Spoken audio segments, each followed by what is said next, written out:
Soyons saints, en partenariat avec Magnificat. Nous souhaitons une belle fête aux Martial, Ladislas et Lancelot. Saint Ladislas est membre de la dynastie des Arpades qui régna sur la Hongrie du Xe au XIVe siècle. Il devient roi de Hongrie en 1077 au terme de longs combats de succession qui ont laissé le pays dans une situation confuse. En effet, son oncle le roi André n'a pas d'enfant et fait de Ladislas son héritier. Mais André a un fils inattendu sur le tard, Salomon. La Hongrie va alors connaître 5 rois différents en 17 ans. Ladislas voit ainsi se succéder sur le trône son oncle, son père, son cousin, puis son frère, dans des conflits sanglants.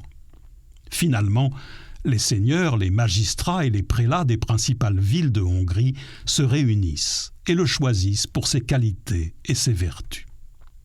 On espère qu'il saura exercer un gouvernement paisible et juste, inspiré par les principes de la foi. Ladislas finit par céder, mais refuse d'être couronné, voulant montrer que s'il accepte la mission, c'est pour servir les intérêts de son pays et promouvoir la foi catholique. Ladislas édicte des lois empreintes de justice chrétienne et réorganise l'Église. Il prend soin aussi de son cousin chassé du trône pour ses nombreux crimes. Il lutte contre le paganisme et poursuit la christianisation du pays, s'inscrivant dans les pas de saint Étienne, premier roi à consacrer sa nation à la Vierge Marie.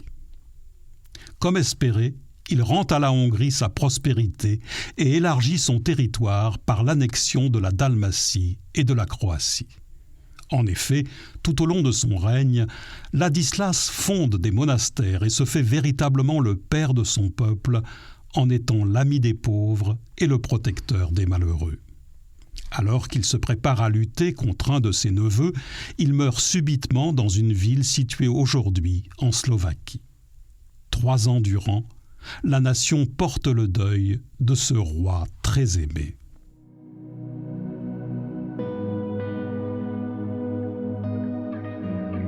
Tu as donné, Seigneur, Ladislas au peuple de Hongrie.